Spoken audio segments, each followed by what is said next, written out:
Brain of Britain, the nationwide general knowledge contest, chaired by Russell Davis.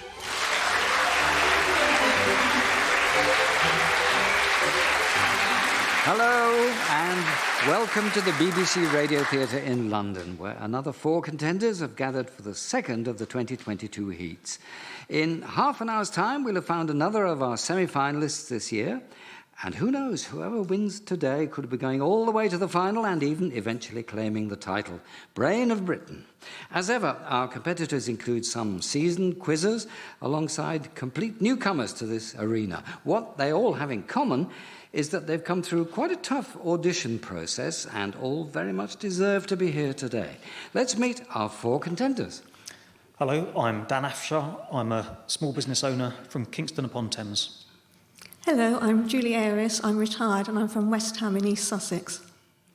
Hello, I'm SHELLEY NIX. I'm a medical translator and I live in London. Hello, I'm PREECE, a retired medical secretary from Swansea.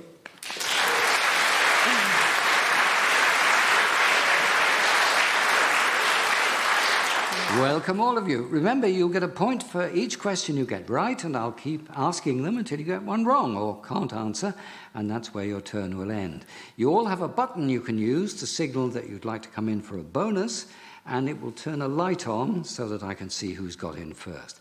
If you manage 5 correct answers in a row, we also call that the end of your go until the next round, but we will give you a bonus point and usually a round of applause too if that happens. It's not easy to do.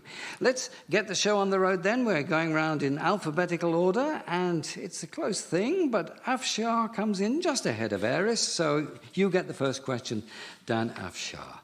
The 7-time world champion Formula One driver Lewis Hamilton won 6 of those titles, driving for which team? Mercedes. Yes, since 2013. Vaduz is the capital of which country? Liechtenstein. Yes.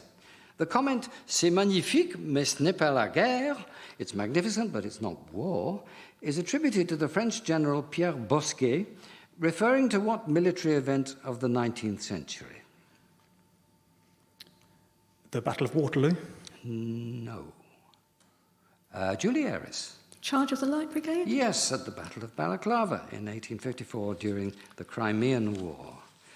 Julie ARIS's question. According to Malory's La Morte d'Arthur, the great English language prose version of the Arthurian legend, which knight found the Holy Grail? Gawain? No. Dan AFSHAR. Galahad. Sir Galahad. Yes, you're right. And on to SHELLEY NIX. In the human body, where are the carpal bones? In the hand. Yes. Not the fingers. Okay. The wrist. Sorry. Yeah, the wrist would have been, yes, would have made it plainer sooner. But I think you're right. They connect the distal aspects of the radial and ulnar bones to the bases of the 5 metacarpal bones of the hand. So certainly the connection with the hand is there. Which term that the OED added to its list of new entries in 2021 is defined as a person whose statements or actions are thought to be motivated primarily by a wish to exhibit good character, social conscience, etc. Value signifying? No. Julie ARIS? Virtue signalling? Virtue signaler is the one, yes. Virtue rather than value. And we go on to Linda PREECE. In May 2022, Elizabeth Bourne became only the 2nd woman ever to be appointed to what office? I'll pass on that one. Okay. Does anybody know? They'll be disappointed to hear that across the channel because Prime Minister of France is the answer. Appointed by Emmanuel Macron after his re-election as president. Edith Cresson was the first woman PM of France in 1991 and 2. End of round 1. And Linda PREECE is yet to score. SHELLEY NIX 1, Julie ARIS 2, and Dan AFSHAR 3.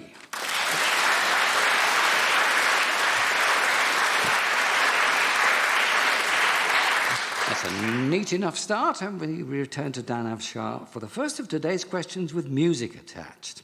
And it comes to you courtesy of Sam Ryder. A question will follow. I'm up in space now.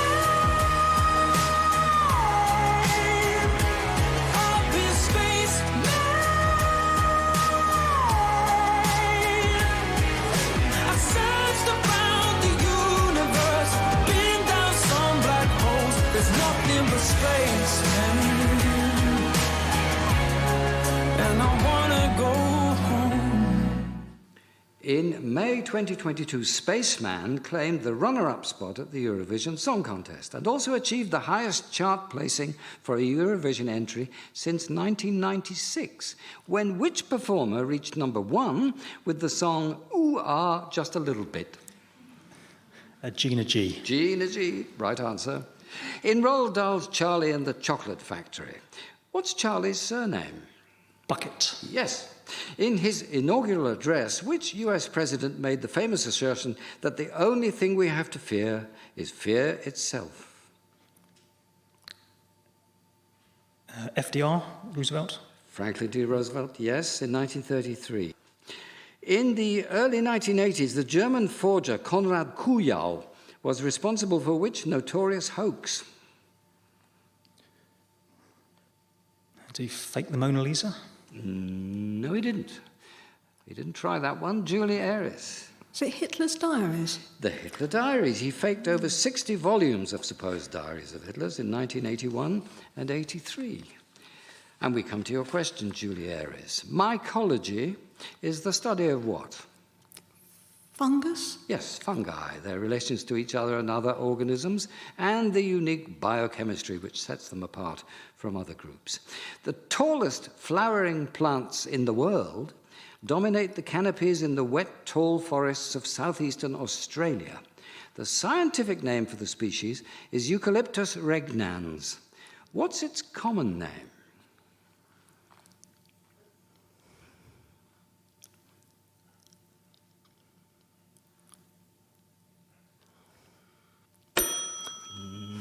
Okay, Linda Preece? Red eucalyptus. No. Dan AFSHAR? King sunflower. No. And SHELLEY NIX? Just eucalyptus? Nope. Well, oddly perhaps, especially to our ears, and in South Wales, Linda Preece as well, mountain ash. They call it a mountain ash in Australia, not to be confused with the much more modest rowan tree, native to Britain. It's also known as the swamp gum or sticky gum, and the tallest examples grow as tall as 330 feet.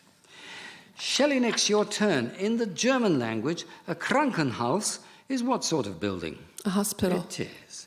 In Buddhism, how many noble truths are there? 4. Yes, the truth of suffering, the truth of the origin of suffering, the truth of the end of suffering, and the truth of the path to the end of suffering. Edouard Manet's infamous 1863 female nude entitled Olympia, I suppose, took inspiration from which earlier painting by Titian in which the figure is shown in a similar pose? Venus, a reclining Venus? There's a place involved, if you can get it, but I think Venus is enough, actually, because you've identified it as a Venus. It is the Venus of Urbino by Titian. That's fair enough. With a name from the Greek for unstable, what is the heaviest member of the halogen elements? Lead? No. Linda Preece? Iodine. It isn't iodine, no. Dan AFSHAR? Bromine. No. Any more tries? No. It's astatine. Linda Preece now, the Vaccination Act of 1853 made it mandatory for children to be vaccinated against which disease? Smallpox. Yes. Upon her party's victory in the 1960 general election, Sirimavo Bandaranaike became the world's first woman prime minister. In which country? Pakistan. No. Dan AFSHAR? Sri Lanka. Sri Lanka, yes, although it was at that time the Dominion of Ceylon, yes. She served 3 separate terms altogether, the last one ending in the year 2000. End of another round. Everyone has now scored. Linda Preece 1, Julie ARIS and SHELLEY NIX 4 apiece, Dan AFSHAR 7.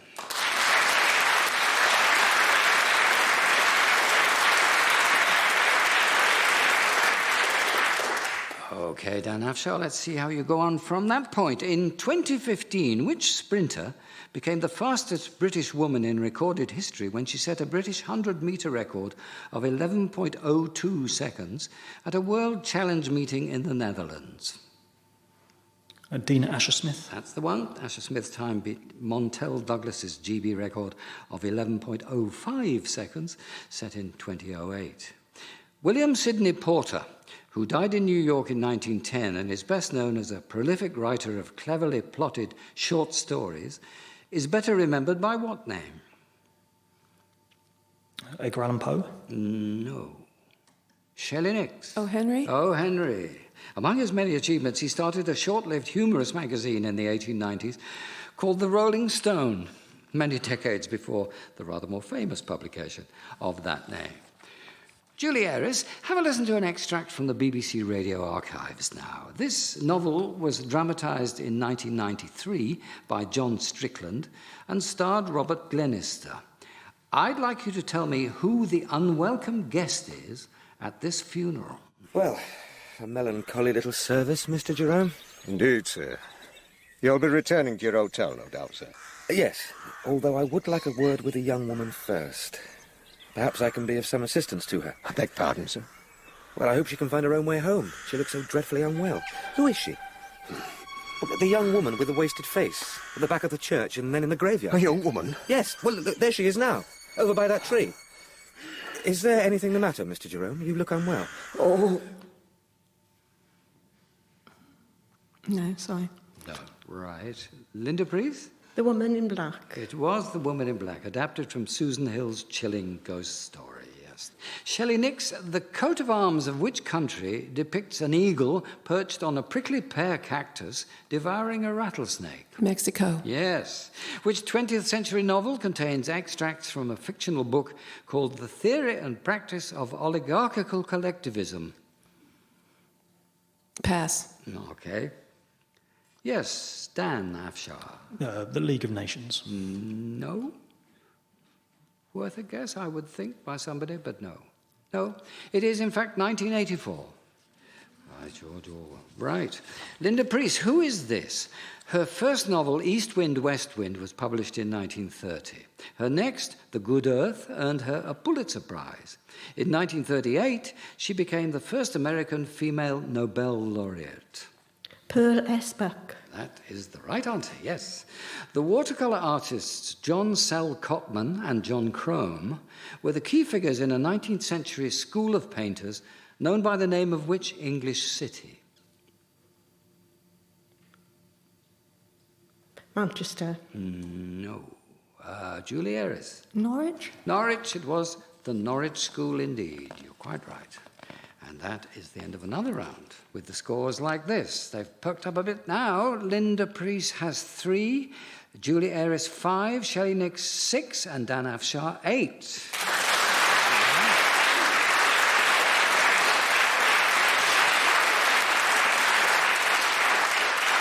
And with everybody at least within reach of winning, we've reached the point in the quiz where we pause for a few minutes to see whether a listener can beat the brains.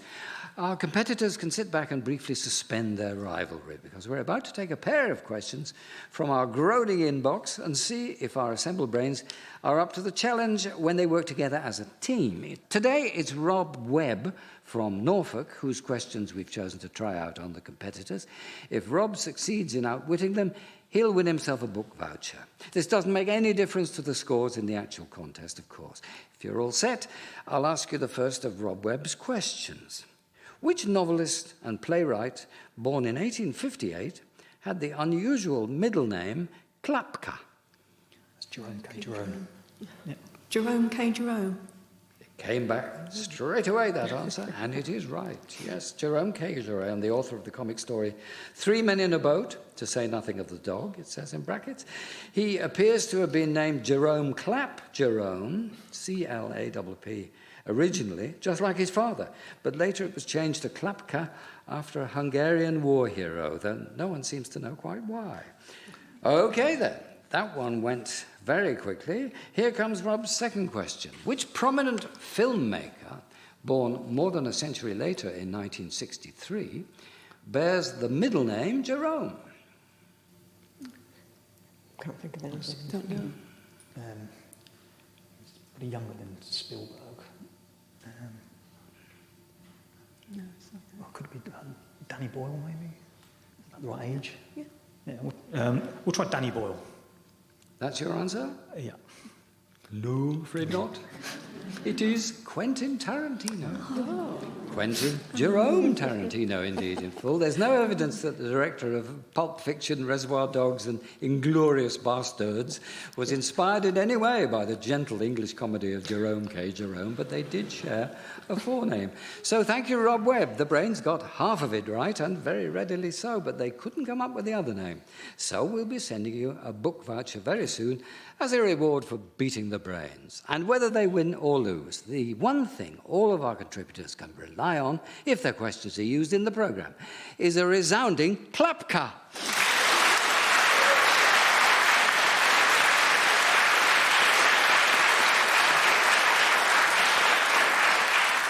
Thank you. We simply don't have room for all of the excellent question ideas we receive from you for this part of the programme. But if you have ingenious question ideas up your sleeve, please do send them to us at any time using the email address brainofbritain@bbc.co.uk. All we need is 2 questions, interesting and challenging enough to give our brains something to think about. And do supply the answers as well, of course. You'd be surprised how many people forget or assume we can manage without. You can send more than 2 if you like. Some listeners send quite long lists of questions, and they're content to let us decide which ones we like best. But I promise we read them all carefully, and we'll make every effort to contact you if we plan to use yours in a future edition. I think we've all had enough of a breather, so fingers back on buttons, everyone. We take up where we left off. And the next round starts with you again, Dan AFSHAR. Which Oscar-winning actress born in London in 1932 once commented, "Some of my best leading men have been dogs and horses"?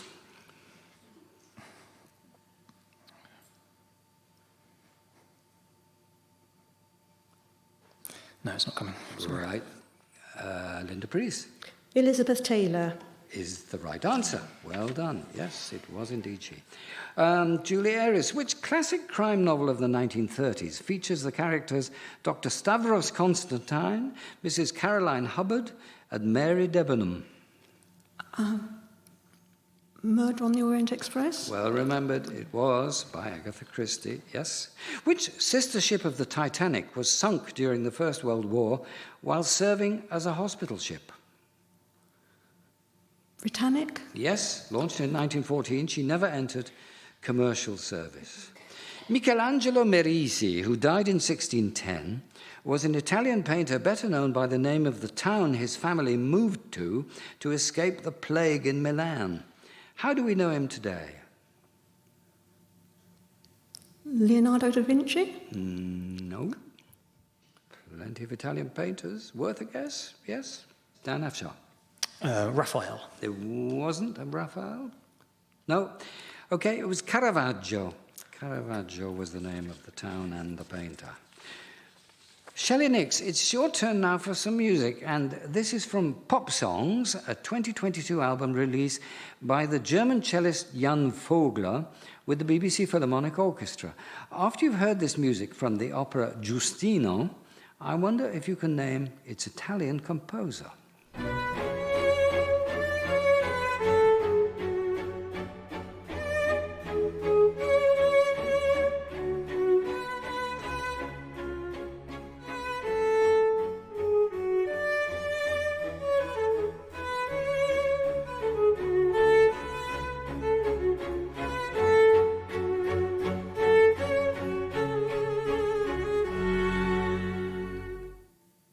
Scarlatti?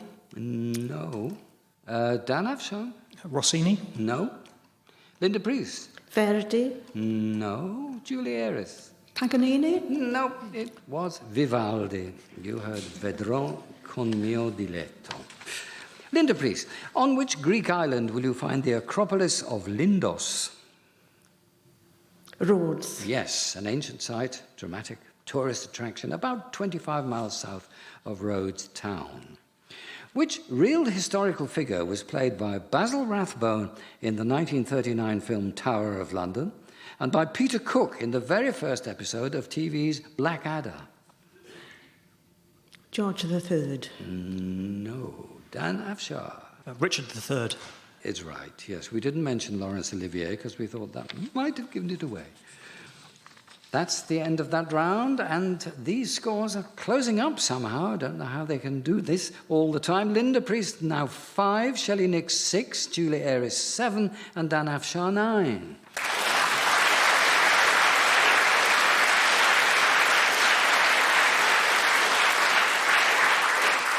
A good run of right answers could make all the difference here. Dan AFSHAR, your turn again. Quicklime is an alternative name for the oxide of which alkaline earth metal?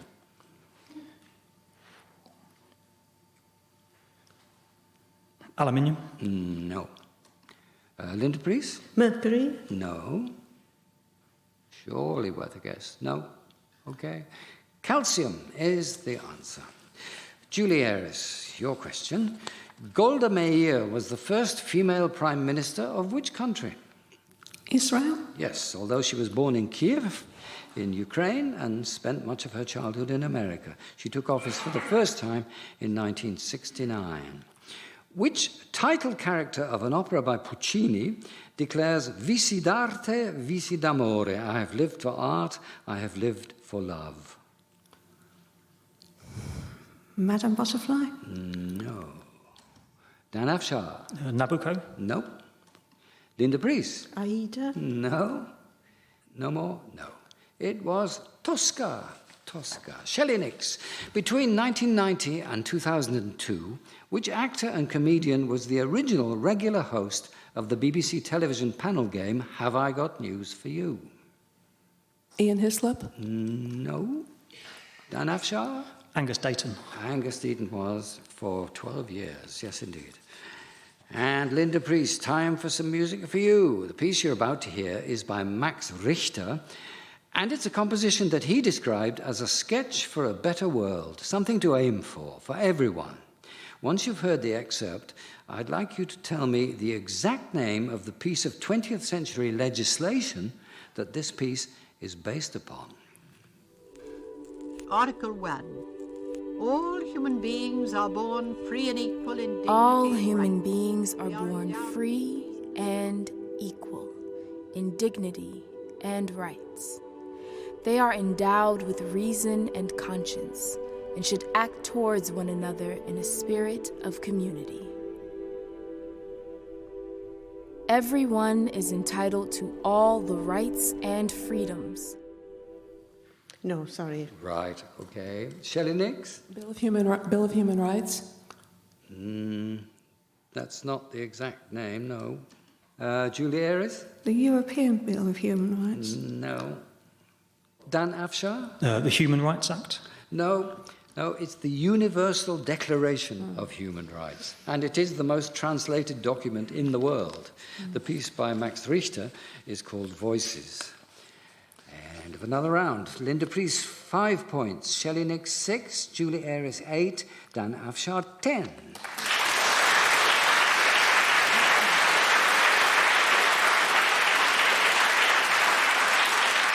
At which point I have to warn you folks that this has to be the last round of the contest. Dan AFSHAR, your turn.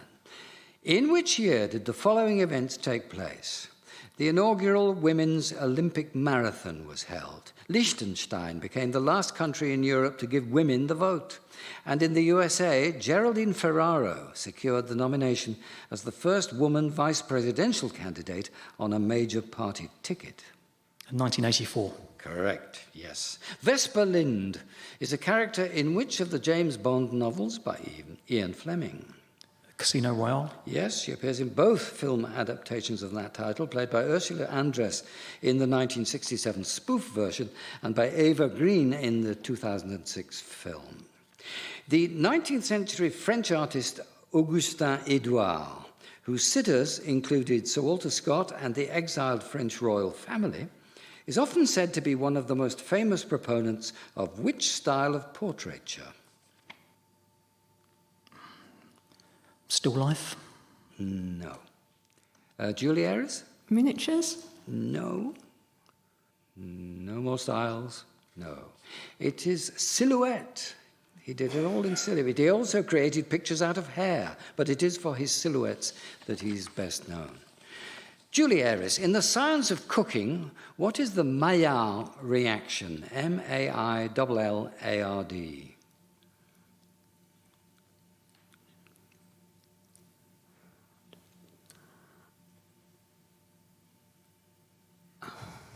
No, sorry. No. Yes, Dan AFSHAR. Curdling? No. No, nobody's offering. It's the chemical reaction responsible for the browning and the aroma of foods as they cook. The reaction between amino acids and reducing sugars in processes like bread baking. Shelley Nix, on which fictional desert planet would you find the Mos Eisley spaceport? Dune? No. Dan AFSHAR. Tatooine? Tatooine in the Star Wars saga. Mos Eisley was widely described as a wretched hive of scum and villainy. Linda PREECE, which Swiss town hosted the Winter Olympics of 1928 and of 1948? Innsbruck. No. Dan AFSHAR? St. Moritz. St. Moritz. Right answer. And that brings us to the end of the contest. And the final scores are these. Linda PREECE, 5 points. Shelley Nix, 6. Julie ARIS, 8.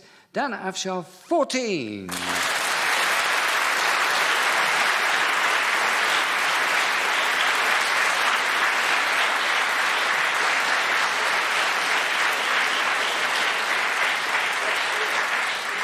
Meaning that Dan AFSHAR becomes the second contender, definitely through to the semi-finals in the autumn. Congratulations to him, and well done the other three of you. It was a most enjoyable contest. Join us next time when another 4 competitors will be starting their bids to become the 2022 Brain of Britain. And thank you for listening today. Goodbye.